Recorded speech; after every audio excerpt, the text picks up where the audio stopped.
Shalom saudara-saudara yang terkasih dalam Tuhan Yesus Kristus. Hari ini kita akan membahas tentang Keluaran 20 ayat 1 sampai 17.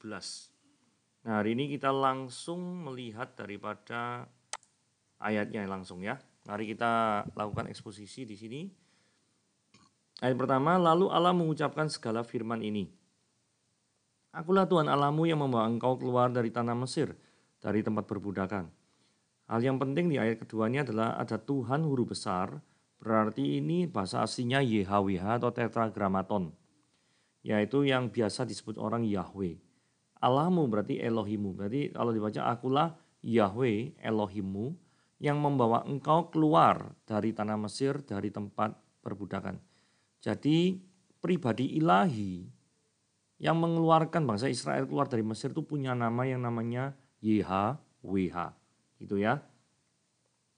Nah, nama ini penting ya, karena di ayat 3 dikatakan, jangan ada padamu Allah lain, another Elohim di hadapanku. Jadi Allah tidak mau diduakan. Jadi barang siapa yang menduakan Tuhan, tidak menomorsatukan Tuhan, tidak menjadikan Tuhan sebagai satu-satunya Allah di dalam hidupnya, maka melanggar daripada perintah yang pertama. Kalimat yang kedua adalah, perintah yang kedua, jangan membuat bagimu patung yang menyerupai apapun yang ada di langit atas, atau yang ada di bumi bawah, atau yang ada di air di bawah bumi. Jangan sujud menyembah kepadanya atau beribadah kepadanya, sebab aku, Yahweh Elohimu, adalah Allah yang cemburu.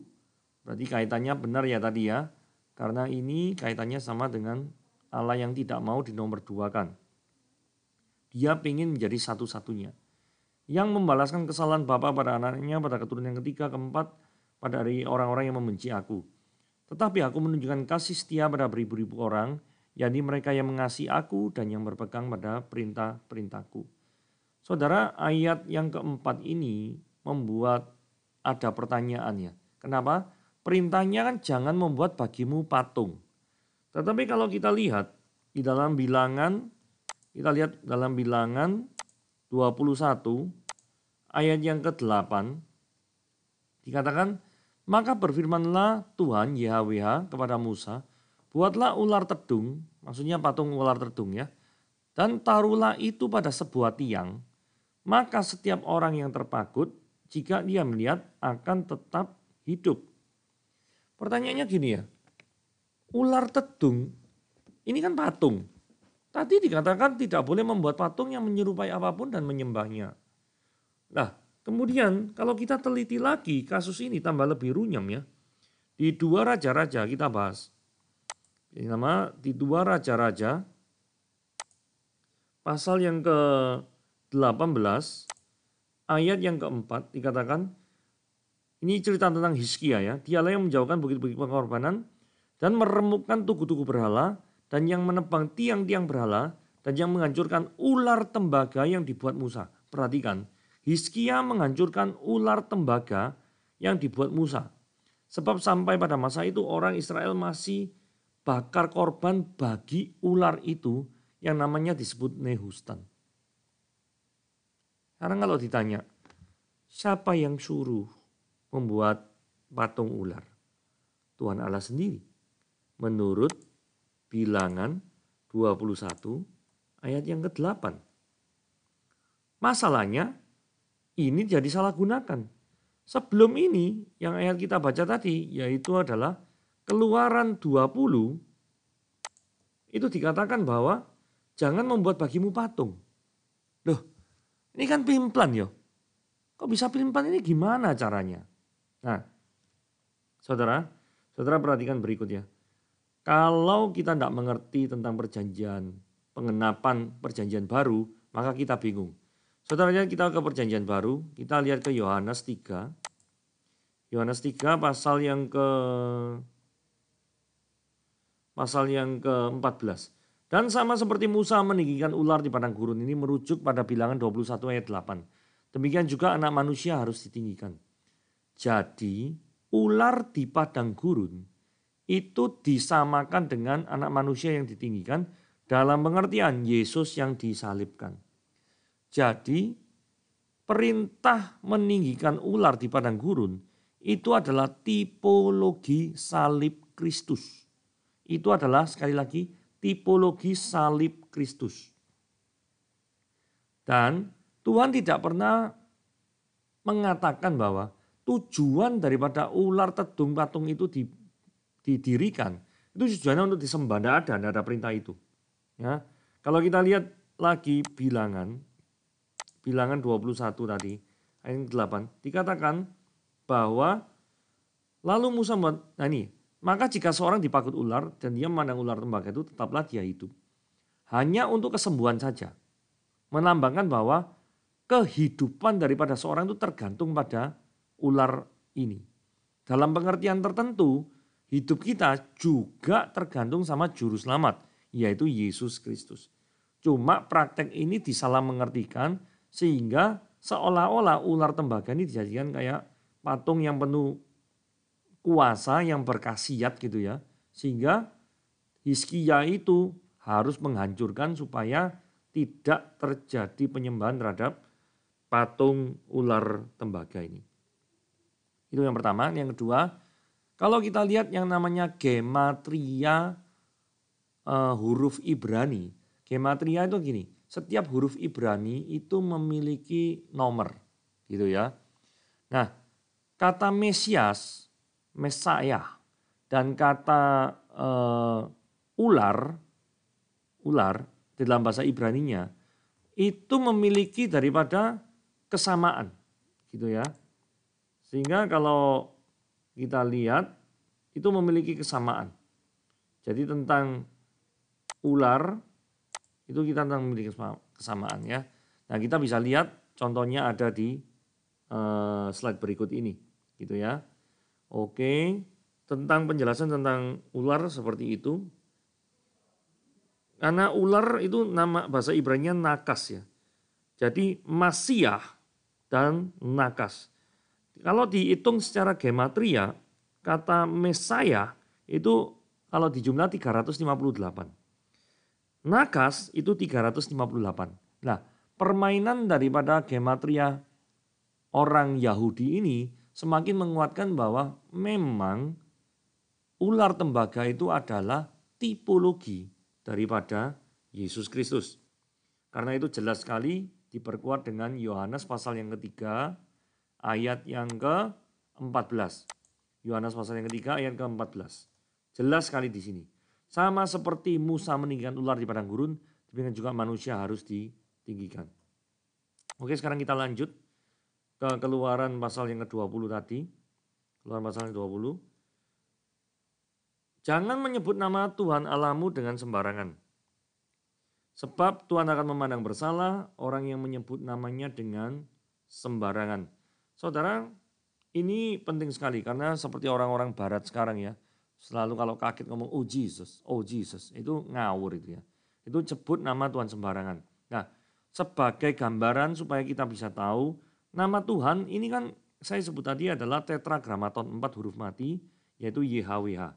Setiap kali orang Ibrani asli menemui kata daripada YHWH, mereka tidak berani menyebut kata YHWH. Mereka selalu menggantinya dengan kata Adonai. Sehingga ketika ini nama Adonai Elohimu dengan sembarangan. Sebab Adonai akan memandang bersalah orang yang menyebut namanya dengan sembarangan. Jadi mereka saking takutnya sampai mereka berlaku seperti itu. Ini namanya sacred names. Kok bisa-bisanya orang zaman sekarang itu swearing, menyumpah gitu ya. Oh my God, oh Tuhan Yesus, terlalu sembarangan. Seperti itu.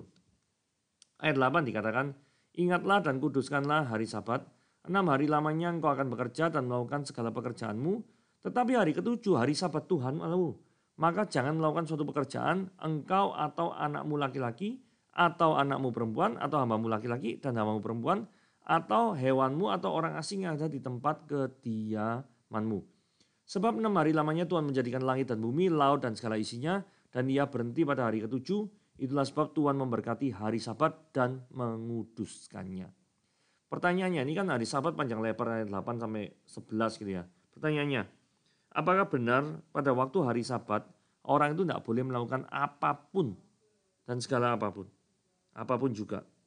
Saudara, kalau kita lihat di Matius pasal yang ke-12, Matius yang 12 ayat yang ke-1 sampai ke-8.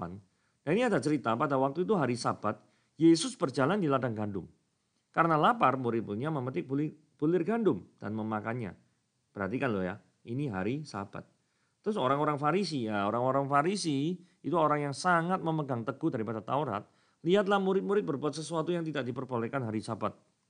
Jawab Yesus, tidakkah kamu baca apa yang dilakukan Daud ketika ia dan mereka yang mengikutinya lapar?